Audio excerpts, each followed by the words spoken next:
it's your sign to cut those friendships that are toxic and just find other friends, because you have so much value. And why would you be friends with someone that doesn't value you? Am I wrong? No, I'm not. Hello friends, welcome or welcome back to my channel. And today I really wanted to talk about this topic because for the last 6 months I've been obsessed on finding what I think is the real meaning of being a friendship, of being a friend, and what is a friendship. So let's begin. What the hell is a friend? Okay, so I have come up with a metaphor that I think it's great for either friendship or relationships in general. So imagine a house. For it to endure weather and like earthquakes and whatever, it has to have pillars. If you remove the pillars, the structure will lose stability and might eventually fall down. The same goes with friendship and relationships in general. If you take something away from the friendship that is structural to it, it will eventually fall or become toxic or fake, whatever. Here are the pillars that I think every friendship needs. Like, it's not negotiable. They need to have these in order to function right. The first pillar I want to talk about is communication. People, get this in your brain, in those smart and pretty brains of yours, that people can't read your mind.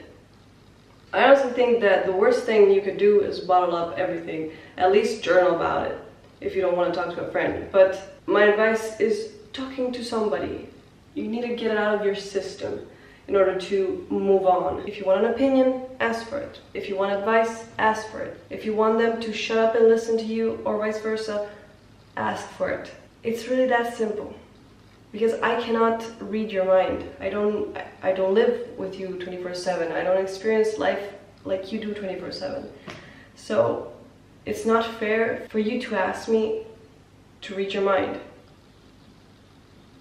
And I'm not like coming at you. I'm kind of also coming at myself. But you really need to do that. It's fine.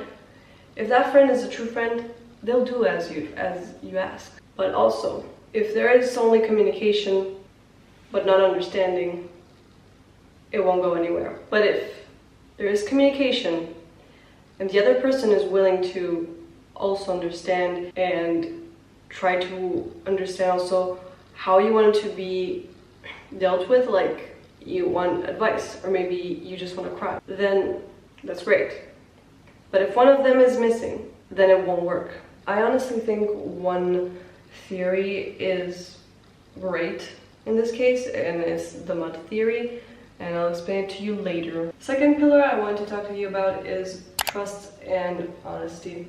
Bro, if you're lying to your friends, it's either for 4 reasons. You don't want to let them in your bubble, or you don't feel comfortable enough to express yourself. You feel judged by them if you express yourself, or you don't care enough. So, is it worth having a friendship like that? Or would you rather break it off or try and fix it? You just gotta live your life more happily. Okay, so the third pillar I want to talk to you about is love.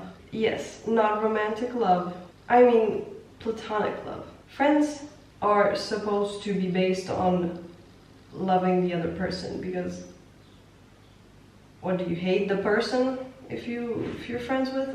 No, you cheer when they succeed, even if you're maybe not at their level, because everyone has their own path. So it's not fair for you to compare to the other friend's path. And I honestly don't think that females and males can be friends. Like, who said that? Why can't I cherish my best friend like I cherish my brother? Like, I have 2 male friends. I literally view them as brothers, and I genuinely think they view me as their little sister. And that is fine. Why can't you be friends without necessarily going out with the person, or I don't know. I just don't get it, sorry. For the fourth pillar, excitement, thrill, and adventure. Like, if a friend comes to you and they have a great idea to do something fun today. I don't know, like going to the mountains or going to a lake, going to the beach, taking that pottery class or whatever. And the friend you've proposed those things to is like, ew, that's disgusting. Why would you even, like, propose that to me? That is straight up a bad friend. Why would they beat you up for a thrilling and cute idea? No, that's not it. That's not it. Sorry. Now, compromising, it's a fine thing. There are two people, compromise is fine. But straight up, like, insulting you because they don't think it's a good idea, that's not a good friend. Do you understand? Okay, so now we can move on to the fifth point. Self-love, self-respect, and personal growth. How great would it be to inspire someone, not because they're jealous of you, but because they actually admire you? That is so wholesome. Why jealousy? Admiration for the person. Improve your knowledge, improve your respect for yourself. Like, treat yourself. Be the #1 friend for you. Yeah, that's it, mic drop. Okay, the sixth pillar I want to talk about is effort in maintaining the friendship. If there is no effort, then it's all in vain. A friendship is not a one-sided thing.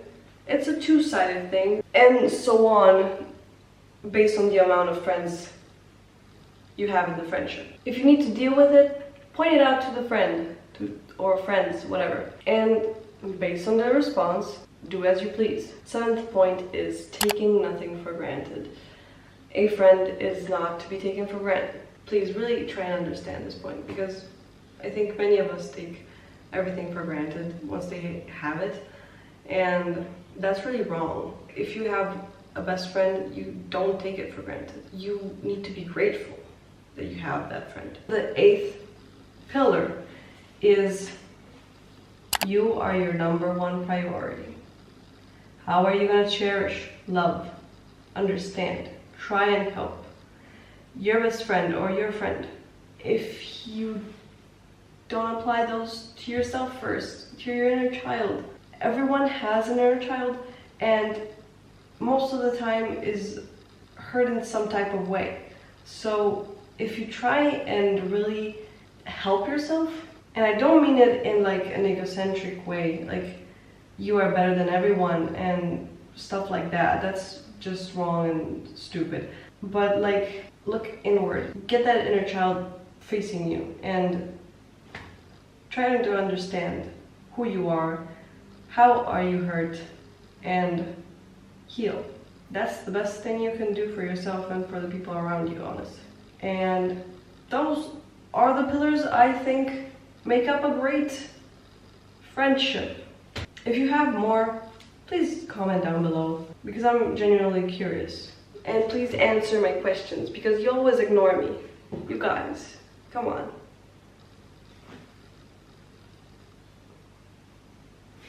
Anyway, if you think these are fucking skyscraper height standards, with all due respect, I don't think I want to be your friend, because these are kind of the basics of a healthy friendship.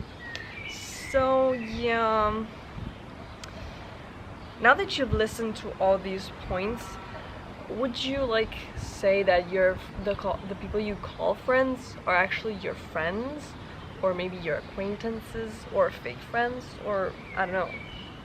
Please let me know. Like, can you count healthy friendships on one hand, on two hands, or on 3 hands? I don't know. Now, going back to the mud theory, I want to explain it to you, because I think this is the best advice for a friendship if you don't really know social skills and whatnot, like me. Yeah, I'm gonna read it to you, yeah, because my brain does not remember all of this. Now, when people are trying to say something vulnerable and struggle to, most people will say, take your time. This means you are sitting in the mud alone.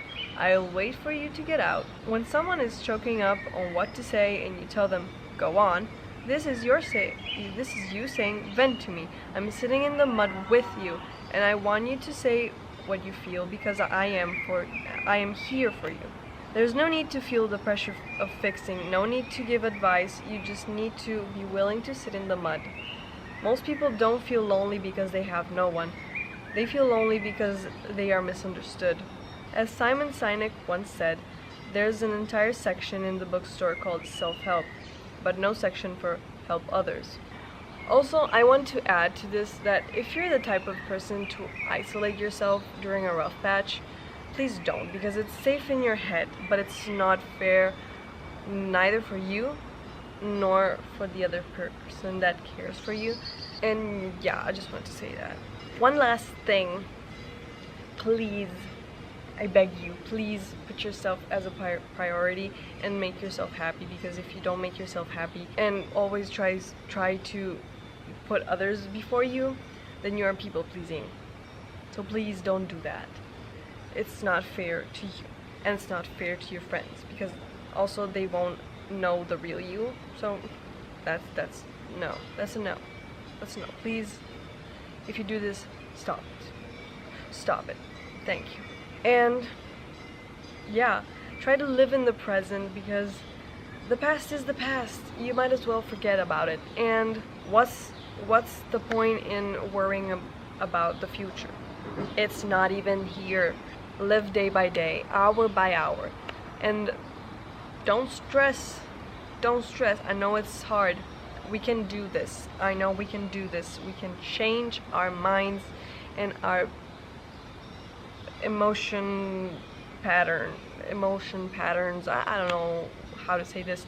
Like in a situation, if you tend to do something in this way, you need to change that path, because the neurons literally have a path, but we need to change that path and make the good path. Did this make any sense to you? Because in my head it did, but I don't know.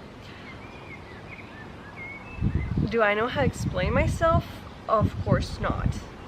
So yeah, anyway, I hope this video helped you, and I love you as always. Your friend Aki, out.